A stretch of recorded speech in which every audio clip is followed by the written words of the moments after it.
Different approaches and theories of language teaching and learning. तो इसमें यह है कि बहुत सारी थ्योरीज है, अप्रोचेज है और मेथड्स है, साथ में टेक्निक्स है। पहले होता है अप्रोच। अप्रोच ये होता है कि हम मानते हैं कि किस प्रकार एक बच्चा भाषा सीखता है और किस प्रकार हम सिखाते हैं। उसमें ये होता है कि हम मान लेते हैं कि वो डायरेक्ट सीख रहा है, या हम मान लेते हैं कि वो वर्ड टू वर्ड सीख रहा है, ग्रामर से सीख रहा है, स्ट्रक्चर से सीख रहा है। ये हमारी सिर्फ मान्यताएं होती है, दृष्टिकोण होता है कि जिसके बारे में हम कहते हैं कि ऐसे सीखता है।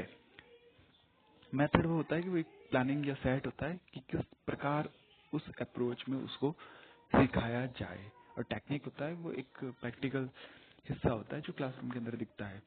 फॉर एग्जाम्पल अप्रोच होती है जो कहती है कि हमें नेचुरल तरीके से ही बच्चा सीखता है, और तब हमारा मेथड रहेगा, मेथड ये रहेगा, डायरेक्ट मेथड रहेगा। और क्लासरूम में हम टेक्निक यूज कर सकते हैं कि स्टोरी टेलिंग हो रहा है, कि स्टोरी के थ्रू हम पढ़ा रहे हैं, बच्चा स्टोरी के थ्रू लैंग्वेज को सीख रहा है। इसमें मेनली हम देख रहे हैं इंग्लिश टीचिंग और लर्निंग के, लैंग्वेज टीचिंग लर्निंग के मेथड्स है कुछ।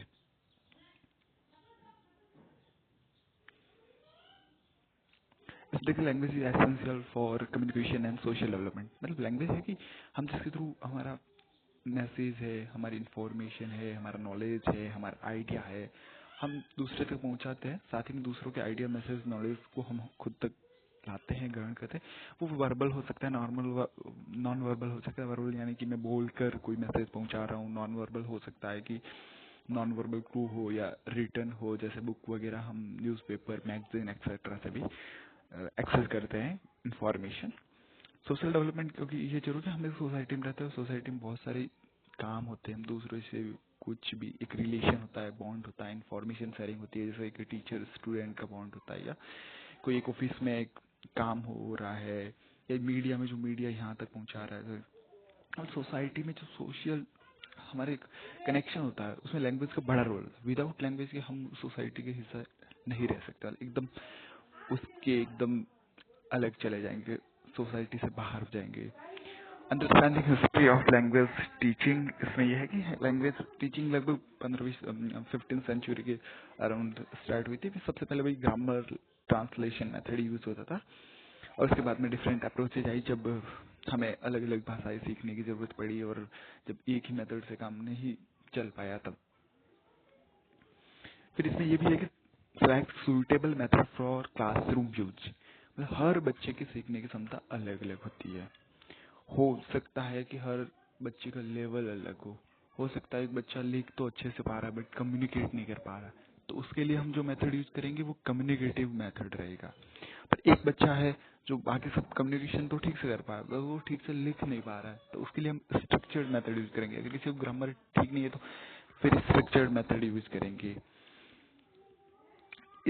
ऐसे कुछ मैटर होता है कि इंडिविजुअल बच्चे को क्या चाहिए, क्लासरूम की नीड क्या है, उस नीड के हिसाब से एक सूटेबल मेथड यूज कर पाए हम।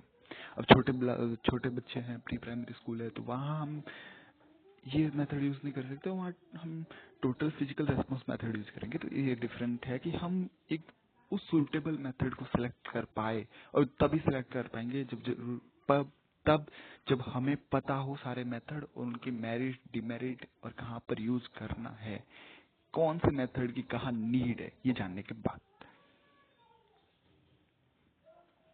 ये हिस्ट्री है grammar translation method. Grammar translation method का सबसे ये कि ग्रामर को ट्रांसलेट करते हैं L1 L2। फॉर एग्जाम्पल कि राम स्कूल जा रहा है, तो अपन इंग्लिश में इसको ट्रांसलेट कर रहे हैं Ram is going to school. ये हुआ ग्रामर ट्रांसलेशन मेथड। मतलब L1 को ट्रांसलेट करते हैं L2 में। L1 मीन्स जो हमारी प्राइमरी या मदर टंग है, जिस जो भाषा हम पहले से आ रही है। L2 मतलब टारगेट लैंग्वेज, जिसे हमें सीखना है। तो इसमें फोकस रहता है reading, writing and translation. Only translation, इस पे ट्रांसलेशन पर ही फोकस रहता है, और हम फिर उसको पढ़ते हैं।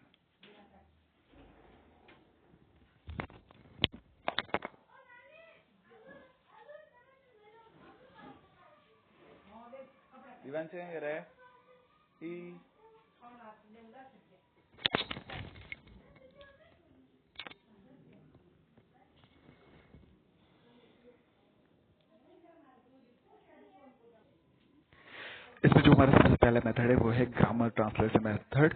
इसमें ये होता है कि हम ट्रांसलेशन पर फोकस करते हैं। L1 हमारी वो लैंग्वेज होती है जो हमें पहले से आती है या जो हमारी मदर टंग है। L2 मतलब जो हमारी टारगेट लैंग्वेज है जिसे हमें सीखना है, जिसके लिए हम ये सब प्रयास कर रहे हैं, जिसमें L1 इज वाइडली यूज। इसका मतलब है कि हम L1 को बहुत ज्यादा यूज करते हैं L2 सीखने के लिए। हम L1 को छोड़ नहीं देते हैं। जो हमारी प्राइमरी लैंग्वेज है, मदर टंग है, उसे यूज करते हुए हम हमारी टारगेट लैंग्वेज सीखते हैं। लाइक हम हिंदी का यूज करते हुए इंग्लिश सीखेंगे। लाइक हिंदी का एक सेंटेंस है, उसी को ट्रांसलेट करेंगे इंग्लिश में। तो इसका ये यूज रहता है। फोकस इसका reading, writing and translation.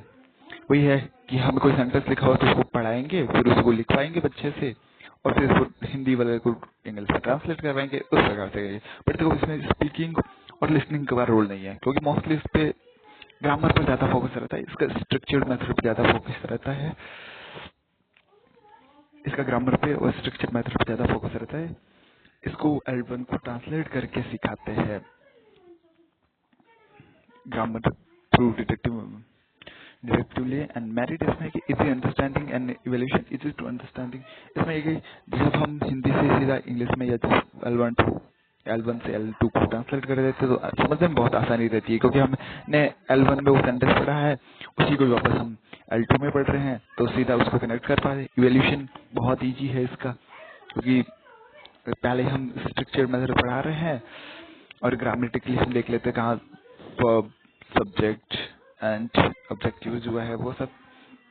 Demerit है वीक स्पीकिंग एंड कम्युनिकेशन। इसमें कम्युनिकेशन पे तो है नहीं कि हम कम्युनिकेशन सिखा रहे हैं, हम उसको सिखा रहे हैं ट्रांसलेट करना। इसमें कोई कम्युनिकेशन है नहीं, और साथ में स्पीकिंग नहीं होगी। इसमें रीडिंग या राइटिंग पर ही ज्यादा ध्यान दिया जाता है।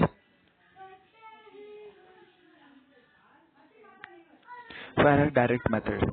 डायरेक्ट मेथड में क्या होता है कि हम उसको डायरेक्टली लैंग्वेज सिखाते हैं, इसमें ट्रांसलेशन नहीं यूज करते हैं। Only target. इसमें होता है कि टारगेट लैंग्वेज को यूज करेंगे। जैसे मान लो हमें इंग्लिश पढ़ानी है तो फिर हम इंग्लिश ही क्लास में यूज करेंगे, हिंदी नहीं यूज करेंगे। इसमें ग्रामर पर ज्यादा ध्यान नहीं दिया जाता है, बट ये ध्यान ज्यादा ये दिया जाता है कि वो भाषा सीखे, वो बोलकर, सुनकर, पढ़कर, लिखकर जैसे सीखे। पर ग्रामर पर ज्यादा फोकस करके हम लैंग्वेज पे देखें कि लैंग्वेज कितना वो समझ रहा है, कॉम्प्रहेंशन कितना है। Listening and speaking emphasize. इससे होता है कि बच्चा बोले, सुने और रेस्पॉन्स करे। Use real object and demonstration. इसमें होता है कि हम कम्युनिकेशन के दौरान जब इसको सिखाते हैं जो भाषा डायरेक्ट मैथ में, तो रियल ऑब्जेक्ट का ज्यादा यूज करते हैं, डेमोन्स्ट्रेशन का भी यूज करते हैं। फॉर एग्जाम्पल हम पढ़ा रहे हैं किसी एक टॉपिक पर या एक किसी ऑब्जेक्ट पर, तो उस ऑब्जेक्ट को हम ले करेंगे। फॉर एग्जाम्पल हम बात करना चाहते हैं किसी सब्जेक्ट पर, तो उसी पर। लिमिटेशन है रिक्वायर्ड हाईली फ्लुएंट टीचर्स। इसमें ये हाईली फ्लुएंट टीचर होना चाहिए ताकि वो पढ़ा सके, क्योंकि इसमें हमारे पास जैसे रिटर्न मटेरियल वगैरह मोस्टली नहीं रहता है, क्योंकि एक फ्लो के अंदर चलते हैं। तो अगर रिटर्न मटेरियल रहता है जैसे ट्रांसलेशन मेथड में, तो वहाँ एक रहता है कि क्या पढ़ाना है, उसको पहले से पता रहता है, उसमें एरर होने की कम संभावना रहती है। पर डायरेक्ट मेथड में हम एक फ्लो के दौरान चलते रहे, आगे क्या आ रहा है पता ही नहीं है, तो वहाँ जाके कहीं अटके ना या गलत ना पड़े, इसलिए ये जरूरी है। ऑडियो लिंगुअल मेथड में ये होता है कि हम सुनकर और बोलकर भाषा को सीखते हैं। Learning through listening, speaking and repetition. हम वही है कि कुछ किसी कंटेंट को हमने सुना, किसी कैसेट या जैसे, या किसी बोल रहा है उससे सुना, या फोन से या पॉडकास्ट से हमने सुना, फिर उसी की प्रैक्टिस की, बोले, दूसरों के साथ बातचीत की, और उसी का रिपीटेशन कर रहे हैं। हमने जो सुना है उसी को वापस हम यूज कर रहे हैं। फिर ड्रिल एंड प्रोनाउंसिएशन प्रैक्टिस। फिर उसी को हम बार बार प्रैक्टिस करते हैं, साथ में जो हमने सुना है राइट करेक्ट प्रोनाउंसिएशन, तो उस प्रोनाउंसिएशन को वापस रिपीट करते हैं, तो ठीक रहता है। Teacher act as language model. Language model ये कि टीचर सही करेक्ट प्रोनाउंसिएशन एंड स्पीकिंग कर रहा है, तो उसे वो एक मॉडल की तरह रहता है जिसको बच्चे फॉलो करते हैं। लिमिटेशन है कि real life communication often weak. Real life communication इसलिए होता है क्योंकि हम रियल लाइफ सिचुएशन को नहीं लेते, वहाँ हम पहले से टारगेट करके एक टॉपिक को लेकर चलते हैं। जैसे हमने एक पॉडकास्ट सुना है, तो पॉडकास्ट पहले से एक टारगेटेड था, वैसे।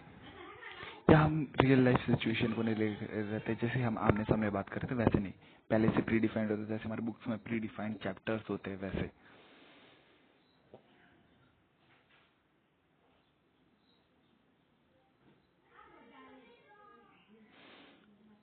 फिर स्ट्रक्चर्ड अप्रोच। स्ट्रक्चर्ड अप्रोच नहीं है कि स्ट्रक्चर के अंदर हमें पढ़ाते हैं। Language taught through sentence structure, selection and